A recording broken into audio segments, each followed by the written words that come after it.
નમસ્તે, હું છું ચિરાગ પટેલ.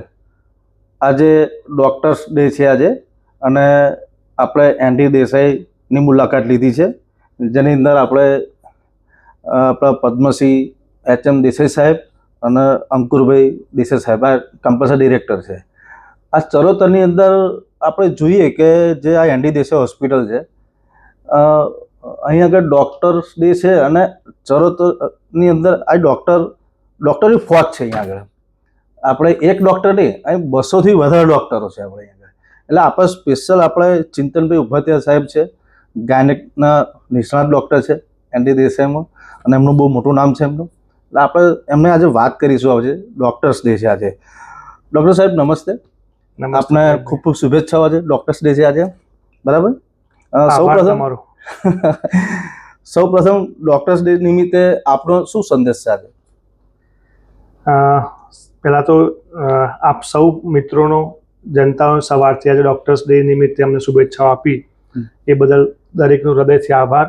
ડૉક્ટર્સ ડેના દિવસે અમે એવું કહીએ ચિરાગભાઈ કે અમને અમારી એ દિવસે શુભેચ્છાઓ લેવા કરતાં અમારી કટિબદ્ધતા સોસાયટી પ્રત્યેની શું છે, અમારી જવાબદારીઓ શું છે, એ એક અમને યાદ કરાવતા હોઈએ છીએ. અને સતત ડૉક્ટર્સ એક એવી ફેટર્નિટી છે કે જે સમાજ માટે સતત કામ કરતી રહેતી હોય છે. ત્યારે સમાજ જ્યારે આ દિવસે અમને યાદ કરે છે અને શુભેચ્છાઓ પાઠવે છે, એ બદલ અમે પણ ગૌરવ અનુભવીએ છીએ અને હજી વધારે કટિબદ્ધતાથી સમાજ સેવા કરીએ, આગળ જઈએ. અને તમે જેમ કીધું એમ આપણા પદ્મશ્રી ડૉક્ટર એચ.એમ. દેસાઈ સાહેબ અને આખું જે ડીડીયુ ટ્રસ્ટ છે એનું નેમ છે કે છેવાડાના માનવી સુધી, ગરીબમાં ગરીબ પેશન્ટ સુધી આ સેવા પહોંચે. અને એના માટે તેઓ સતત ચિંતનશીલ અને પ્રયત્નશીલ હોય છે, જેથી કરીને એ આપણી હોસ્પિટલમાં નિઃશુલ્ક સેવાઓ આપણે આજે સતત 8 વર્ષથી આપી રહ્યા છીએ. એટલે એના એક યજ્ઞમાં અમે સહભાગી થયા છીએ અને અમે એક નાની આહુતિ આપીએ છીએ. એ બદલ અમને સંતોષ છે, અને એના કારણે જ આજે આપ સૌનો પ્રેમ, સાથ સહકાર અમને મળે છે. ત્યારે અમને પણ હજી વધારે આગળ સેવા કરવાનો મોકો મળે એવી ઈચ્છા છે. જી સર, આજના દિવસે હું આખું લિસ્ટ લઈને આવ્યો છું ડૉક્ટરનો પ્રશ્નનો. મારા ઘણા બધા પ્રશ્નો છે મનમાં. આજના સમયમાં ડૉક્ટર બનવું એ વ્યવસાય છે કે સમાજ માટે સેવા છે, એ આપનું શું કહેવું છે? આજે બહુ સારો પ્રશ્ન કીધો ચિરાગભાઈ તમે, કે વ્યવસાય અને સેવા. ડૉક્ટર્સ એટલું ને, દરેક વસ્તુમાં તમે જુઓ ને તો વ્યવસાય પણ છે ને સેવા પણ છે, પણ ડૉક્ટર્સના વ્યવસાયને સેવા તરીકે જોવામાં આવે છે. એટલે ક્યાંક ને ક્યાંક ડૉક્ટર્સના વ્યવસાયમાં એક વસ્તુ એવી ઉમેરી દેવામાં આવે કે જ્યાં પેશન્ટને અથવા તો સોસાયટીને માનવતા અંદર જોઈએ છે, એક સ્નેહ, એક ટચ જોઈતો હોય છે. બાકી ડૉક્ટર્સ પણ એક માણસ છે, એને પણ પોતાની જવાબદારીઓ હોય છે, એને પણ પોતાનું ઘર ચલાવવાનું હોય છે. એટલે એ જો વ્યવસાય નહીં કરે તો એ સેવા નહીં કરી શકે, કારણ કે જેનું પેટ ભરેલું હોય ને, સેવા પછીથી થાય.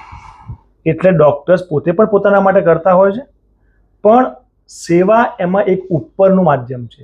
દરેક ડૉક્ટરનું લક્ષ્ય સેવા કરવાનું તો હોય જ છે, પછી એને વ્યવસાય તરીકે જોતા હોય છે. એટલા માટે જ કદાચ ડૉક્ટર ફેટર્નિટીને આપણે બાકી બધા ફેટર્નિટીમાં એક અલગ સ્થાન આપ્યું છે, કારણ કે એ સીધા માનવજાત સાથે સંકળાયેલા લોકો છે. એમનામાં કરુણા, સેવા, માનવતા એ હદે હોય છે કે જેથી પેશન્ટને વ્યવસાય કરતાં એમની ઉપસ્થિતિ અને એમની સેવાનો લાભ મળે. જી સાહેબ, એક તમે એનડી દેસાઈની અંદર ડૉક્ટર છો, ગાયનેકના મોટા વડા છો. પ્રસૂતિ અને સ્ત્રીરોગ વિભાગ તરીકે આપણા માતા માટે કેટલું મહત્વ આપે છે? જો અમે તો છેલ્લા કેટલાય વર્ષોથી એના ગાયનેક બન્યા ત્યારથી માતા એક કોર કમ્પોનન્ટ છે. તમે વિચારો કે અમે એવું કહીએ છીએ કે એક ઘરમાં એક માતા સુરક્ષિત હોય ને તો આખું ઘર સુરક્ષિત થાય. ઘરથી કુટુંબ, કુટુંબથી સમાજ અને સમાજથી રાષ્ટ્ર. કારણ કે આ બધાને જોડતી જો કોઈ કડી હોય ને તો માતા છે. અને આજે ગાયનેકોલોજીસ્ટ થઈને ડૉક્ટર્સ ડેના નિમિત્તે અમને પ્રાઉડ થાય છે કે અમે ગાયનેક છીએ અને એક માતાની સેવા કરવા માટે અમે કટિબદ્ધ છીએ અને સેવા કરીએ છીએ. એટલે માતાનું મહત્ત્વ તો મૂલ્યાંકન થઈ શકે એમ જ નથી. કદાચ એ મૂલ્ય શબ્દોમાં નહીં વર્ણવી શકાય. બીજો પ્રશ્ન છે, ગર્ભપાત દરમિયાન સૌ સામાન્ય ભૂલો થઈ જાય છે, તો એ કેવી રીતે ટાળી શકાય? સામાન્ય ભૂલો છે ને એક માણસનો નેચર છે. કોઈ માણસ એવું કહેતો હોય કે હું સંપૂર્ણ છું અને મારાથી ભૂલ નહીં થાય, તો એ શક્ય નથી.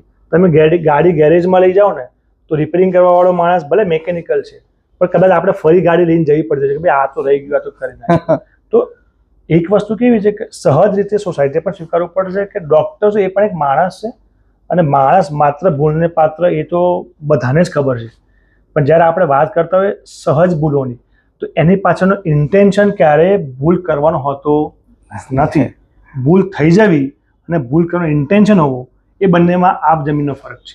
એટલે સહજ સામાન્ય ભૂલ થઈ જવી અથવા તો કંઈક વસ્તુનું ધ્યાનમાં ન આવવી, તો એને સહજતાથી ભૂલ ન કહેવાય. પણ જ્યારે તમે કામ કરતા જાઓ છો ને ચિરાગભાઈ, ત્યારે કામ કરતાં કરતાં ભૂલો તો થાય જ, પણ એ ભૂલ થવી એમાંથી શીખવું અને એમાંથી આગળ વધવું. એટલા માટે આપણે કહીએ છીએ કે અનુભવી ડૉક્ટર અનુભવી ખાલી વાંચવાથી અથવા તો એના અભ્યાસથી નથી થતો. એના જીવનના આવા બધા પડાવો પોતાની કરેલી ભૂલોમાંથી શીખીને આગળ વધે અને હજી વધારે સેવા સારી રીતે આપી શકે, એ જ એનો નેમ હોય છે. જી સર, બીજો એક પ્રશ્ન છે, હાઈ રિસ્કી ગર્ભપાત્રનું શું છે? આ મહિલાઓ માટે સમયસર સારવાર કેટલી જરૂરી છે? આજકાલ જે પ્રમાણે આપણી લાઈફસ્ટાઈલ ચાલે છે ચિરાગભાઈ, એ પ્રમાણે હાઈ રિસ્ક પેશન્ટ પણ વધતા ગયા છે. આજે બીમારી પણ વધે છે. તમે જુઓ કે પહેલાં ડાયાબિટીસ ને બીપી કદાચ આપણે જૂજ લોકો જોતા હતા એની જગ્યાએ તમે બીજા આંકડા જુઓ તો આજે વધી ગયા છે, નંબર ઓફ વધી ગયા. તો ડાયાબિટીસ, બ્લડ પ્રેશર અને બાકી બધી બીમારીઓ આમ જનતામાં વધી છે, તો એ પ્રેગ્નન્સીમાં હજી વધારે વધવાની છે. તો ઓલરેડી જે માતાઓ છે એમને એ ડિઝીઝ થયેલો હોય અથવા તો થવાની શક્યતા છે, એટલે એ હાઈ રિસ્કમાં આવે છે. તો એમની ટ્રીટમેન્ટ સારવાર આપણે કરવી જ પડવાની છે. તો ઓવરઓલ જે આપણે સમસ્યાનો સામનો કરી રહ્યા છીએ વર્લ્ડમાં અથવા તો કોઈ બી જગ્યાએ, કે દરેક ડિઝીઝ, આજે કેન્સરનું અવેરનેસ તમે જુઓ, કેન્સર વધી રહ્યા છે, બીજી બધી વધી રહી છે, લોકોને આજે ઓબેસિટી વધી રહી છે. એ પ્રમાણે ઓલરેડી ડિઝીઝ વધે છે અને એમાં પ્રેગ્નન્સીના કારણે ઓર તકલીફ થાય છે. એટલે પ્રેગ્નન્સીના કારણે હાઈ રિસ્ક એવું નથી, બીજા બધા કારણે પણ તમને પ્રેગ્નન્સીમાં નડતરરૂપ થઈ શકે છે. એના કારણે જોઈએ તો ઓલરેડી હાઈ રિસ્ક પેશન્ટો અત્યારે પહેલાં કરતાં વધ્યા છે. બીજો સાહેબ પ્રશ્ન છે કે હવે આપ એનડી દેસાઈમાં ગાયનિકના વડા છો, તો આપની હોસ્પિટલની અંદર સાહેબ કઈ કઈ એવી સેવાઓ છે જે ફ્રીમાં છે? આપણે હવે ફ્રીની સેવાઓનું તો લિસ્ટ બહુ લાંબુ છે, એના કરતાં એમ કહે છે કઈ સેવાઓ ફ્રીમાં નથી. કારણ કે અમે બધું જ ફ્રીમાં આપીએ છીએ. અચ્છા, મેં કીધું ને કે અમારા સાહેબનો બહુ નેમ છે, એને બહુ જ ક્લિયર વસ્તુ છે એમની કે ના, આપણે આમાં પડવું નથી. એમનો ઉદ્દેશ્ય માત્ર સેવા કરવાનો અને લોકોની સેવા, ચરોતરના આસપાસના ઇવન મધ્ય ગુજરાતના પણ લોકો અહીંયા આવીને સેવા લઈ જાય એવી એમની એક નેમ છે. એટલે બિલકુલ બધી જ વસ્તુ ફ્રીમાં છે. ડિલિવરી, સિઝેરિયન, ગાયનેક હોસ્પિટલમાં ગાયનેક ઓપરેશન્સ, ખાલી ગાયનેકની વાત ન કરતા હું બાકીના ડિપાર્ટમેન્ટની પણ વાત કરું ને તો પણ એ પણ બધું જ નિઃશુલ્ક અમે આપીએ છીએ. એક લેવલથી ઉપરની કદાચ સુવિધાઓ હોય એમાં ક્યાંક નોમિનલ ચાર્જ રાખ્યો છે, એ પણ બહુ જ જૂજ છે, જેમાં પેશન્ટને તો ફ્રીમાં જ પડે એવું કહેવાય. બરાબર, અહીંથી તમે કદાચ એ સેવા લેવા માટે અમદાવાદ કે બરોડા જાઓ તો એના ભાડામાં તમને એ વસ્તુ અહીં થઈ જાય. એટલે આમ જોવા જાવ તો તમને ફ્રીમાં જ પડી. હું ગઈકાલે મેં એનડી દેસાઈની મેં મુલાકાત લીધી અને એમાં એક બે પેશન્ટને મળ્યો હતો. તો એ પેશન્ટ એક ખંભાતથી આવેલું હતું અને એક ધોળકાથી આવેલું હતું. એટલે મેં જાતે જ એમને પૂછ્યું કે ભાઈ તમને અહીંયા આગળ કેવું લાગે છે? એટલે એમણે મને એવું કહ્યું કે અહીંયા આગળ તો છે ને પરિવારની જેમ રાખે છે. એટલે જ્યારે કે કોઈ ડૉક્ટર હોય ને, આમ ડૉક્ટરનો સ્વભાવ કેવો હોય, આમ થોડુંક આમ એ હોય, પણ અહીંયા આગળ જે ડૉક્ટર સાહેબ છે ને એ બધા બહુ માનવ થાય, એટલે પરિવાર તરીકે કે ભાઈ આ શું છે એવી રીતના વાત કરી. એટલે મેં કાલે અહીં જે મુલાકાત લીધી ને, એક બેન આવેલા, એમણે મને એવું કહ્યું કે ખરેખર મને અહીંયા આગળ એક રૂપિયો બી ના થયો, એકદમ મફત થઈ ગયું અને સારું બી થઈ ગયું અને ડૉક્ટરો બી બધા સારા છે. સાહેબ બીજા હવે આપણે આગળ વધીએ. ગર્ભમાં રહેલા બાળકનો જન્મ પહેલા તપાસ, એનું શું મહત્વ છે? બહુ જ મહત્વ છે, કારણ કે જેમ ટેકનોલોજી આગળ વધી એમ આપણે ગર્ભમાં રહેલા બાળકનો વિકાસ, એમાં કોઈ ખોડખાપણ છે કે નહીં એ જોવું પડે અને તંદુરસ્ત માતાને તંદુરસ્ત બાળક આપવું પડે. આજે આપણે જોઈએ છીએ કે દરેક પેરેન્ટ્સને એક કે બે બાળક રાખતા હોય છે, કારણ કે હવે પહેલાંના જેમ 4-5 બાળકોનો ટ્રેન નથી. હા તો એ એટલી બધી સચોટ થઈ ગયા, કારણ કે તમે હોય, બીજા કોઈ હોય, તેમને હોય કે મારે એક બાળક છે પણ તંદુરસ્ત બાળક જોઈએ. આજના આ જમાનામાં લોકોને પાસે સમય પણ નથી કે ભાઈ વધારે કરી શકે, એટલે સચોટ માર્ગદર્શન લોકોને જોઈએ છે અને સચોટ રિઝલ્ટ જોઈએ છે. એટલા માટે ગર્ભમાં રહેલા બાળકની તપાસ જેટલી વધારે થાય, જેટલું એને ચોકસાઈપૂર્વક નિદાન થાય, એટલું આવનારું બાળક સ્વસ્થ રહે અને માતાને પણ સ્વસ્થતાથી અમે ઘરે મોકલી શકીએ. એટલે એ બહુ જ જરૂરી છે અને અમારા એન્ટીનેટલ કેર કહેવાય છે 9 મહિનાની અને એના પછીના પણ. એ માતા અને બાળક બંનેના માટે ખૂબ જ જરૂરી છે. એટલે એ તો સમયે કરવી જ જોઈએ. આપણે ગર્ભાવસ્થા દરમિયાન સોનોગ્રાફી વિશે લોકોમાં રહેલી ગેરસમજ કઈ છે? લોકોને ઘણી વખત એવું થતું હોય છે કે વારે વારે સોનોગ્રાફી ન કરાવાય, હા કે આવું. એનું કારણ છે કે તમે પહેલાના જમાનામાં સોનોગ્રાફી નહોતા જોતા, અત્યારે જુઓ છો. પણ હું તમારા માધ્યમથી એમ કહીશ કે એમાં જરૂર પડે ત્યારે ડૉક્ટર સોનોગ્રાફી કરતા હોય છે. વારે વારે કોઈ કરતું નથી હોતું અને એનાથી માતા કે બાળકને એવું કોઈ જોખમ છે નહીં, જેથી કરીને એમને તકલીફ પડે. પણ સમયાંતરે અને માર્ગદર્શન પ્રમાણે, જે ગાઈડલાઇન્સ પ્રમાણે સોનોગ્રાફી કરવી જ જોઈએ. સમયાંતરે ચોક્કસ સમયે સોનોગ્રાફી કરવાથી બાળકની ખોળખાપણ અને બાળકનો વિકાસની ખબર આપણને પડે છે. માતાના પણ કેટલાક એવા પરિબળો છે જે પણ આપણને ખબર પડતી હોય છે, જેનાથી આપણે સુનિશ્ચિત કરી શકીએ છીએ કે આવનારા બંને જીવ તંદુરસ્ત હશે.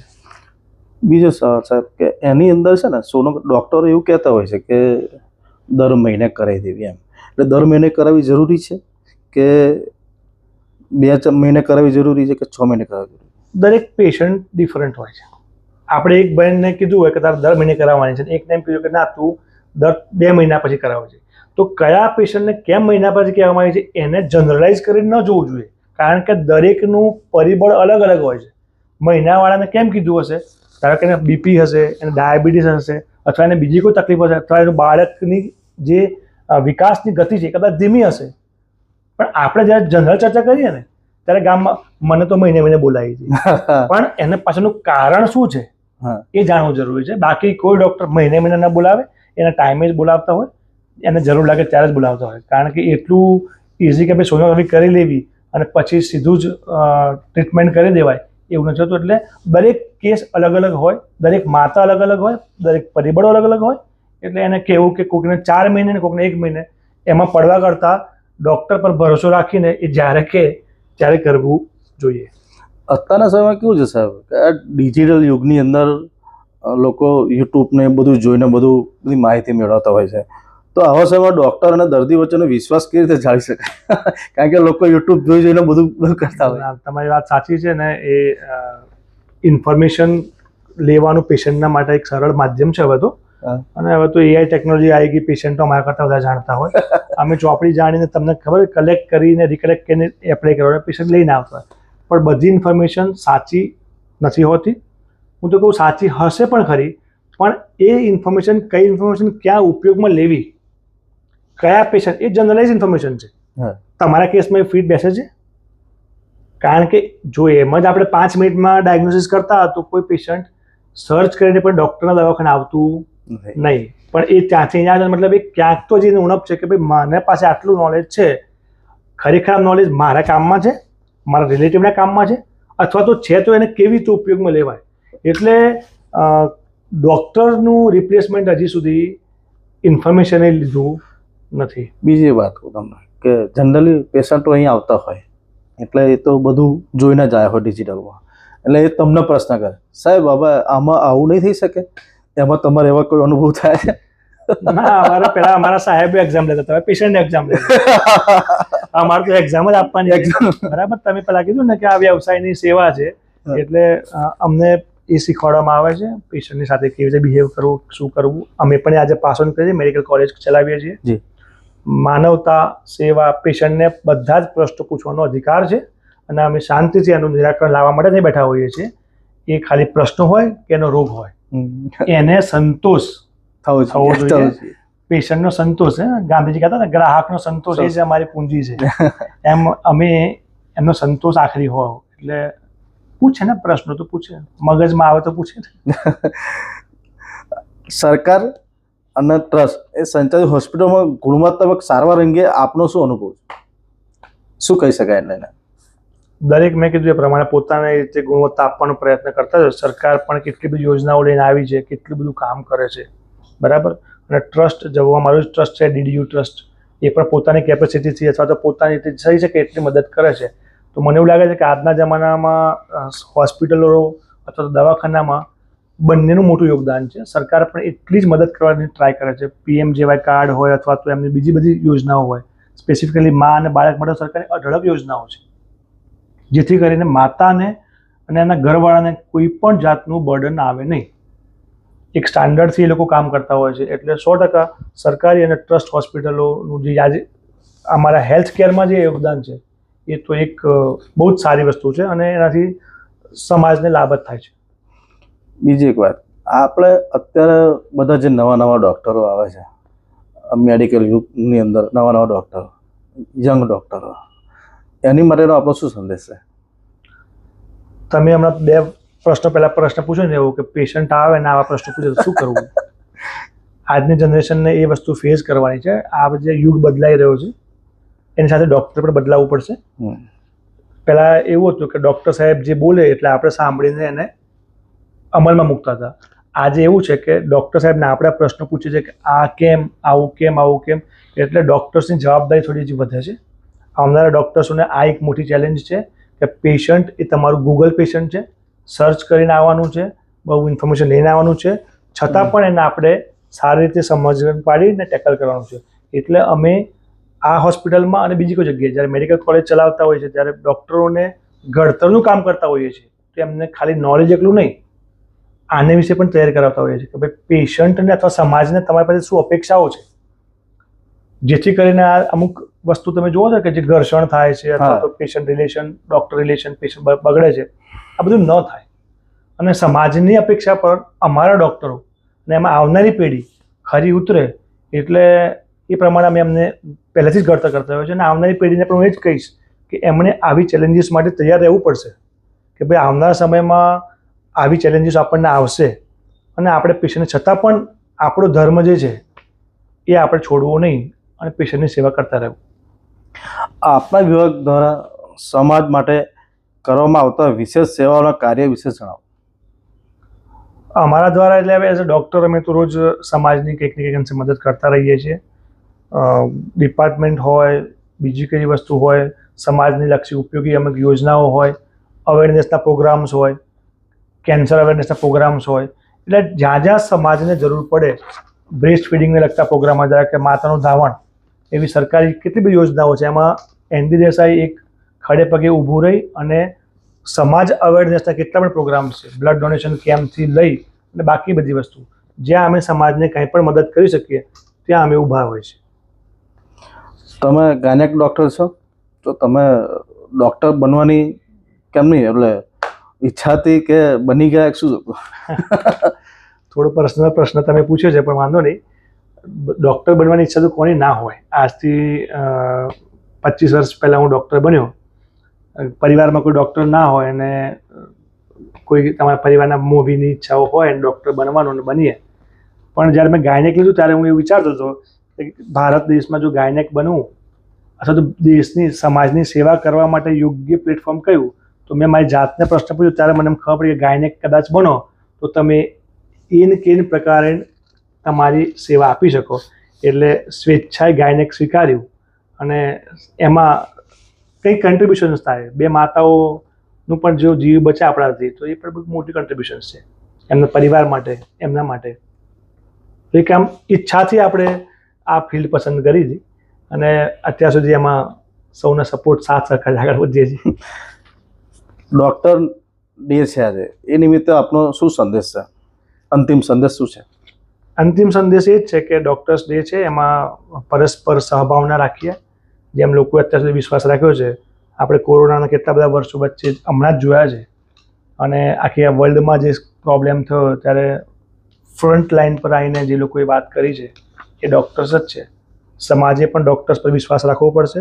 ડૉક્ટર્સે પણ એમને પર સમાજે રાખેલો વિશ્વાસને કાયમ રાખવો પડશે અને સમાજની સેવા કરવી પડશે. પેશન્ટો એમની રીતે સાચા હોય છે, ડૉક્ટર્સની પણ એક પર્સનલ લાઈફ હોય છે. બાયલેટરલ જેમ આજથી વર્ષો આપણે જોતા હતા એવું થાય અને એવા સમન્વયમાં આપણે આગળ વધીને સમાજની સેવા કરીએ, એક સારો સમાજ, સ્વસ્થ સમાજ અને સ્વસ્થ રાષ્ટ્રનું નિર્માણ કરીએ, એ જ આપણી નેમ છે. એની દેસાઈની હોસ્પિટલની અંદર લોકો આવે છે, રોજની ઓપીડી કંઈક 2,000 હોય છે. આપના માધ્યમથી તમે ચરોતરવાસીઓને શું સંદેશ આપશો કે ભાઈ આટલી કઈ કઈ સેવાઓ છે, શું કહેશો તમે? ચરોતર વિસ્તાર બહુ નસીબદાર છે કે જ્યાં એનડી દેસાઈ હોસ્પિટલ જેવી મેડિકલ કોલેજ કાર્યરત છે, જ્યાં તમે એમ કીધું ને પહેલાં કંઈ ડૉક્ટરોની ફોજ છે. હા, ડૉક્ટર 200 જેટલા ડૉક્ટરો કામ કરે છે, નિઃશુલ્ક કામ કરે છે. અને જ્યારે આટલા પેશન્ટો અહીં જો સેવાનો લાભ લેતા હોય અને આવા અમારા સાહેબ જેવા લોકો હોય કે જેમની નેમ એક જ હોય, સેવા, અને એનો લાભ જો મળતો હોય તો આ ધરતી પણ પુણ્યશાળી છે ને લોકો પણ પુણ્યશાળી છે કે એમને આવો લાભ મળે છે. ચોક્કસ ચરોતરના લોકોએ, ખેડા અને મધ્ય ગુજરાત દરેક લોકોએ આનો લાભ અવશ્ય લેવો જોઈએ. અને એમાં કોઈ જ બેમત નથી કે એનડી દેસાઈ એ લોકોની અપેક્ષાઓ પર ખરી ઉતરી છે અને ઉતરશે. જી સાહેબ, આભાર આપનો. આજે આપણે એની દેસાઈના જે ચિંતનભાઈ ઉપાધ્યાય સાહેબ છે, ગાયનેક ડૉક્ટર જે મેન વડા છે, એમની જોડે વાત કરી, ઘણા બધા પ્રશ્નો પૂછ્યા, એમણે સરસ રીતે આપણને જવાબ આપ્યો. જય મહારાજ.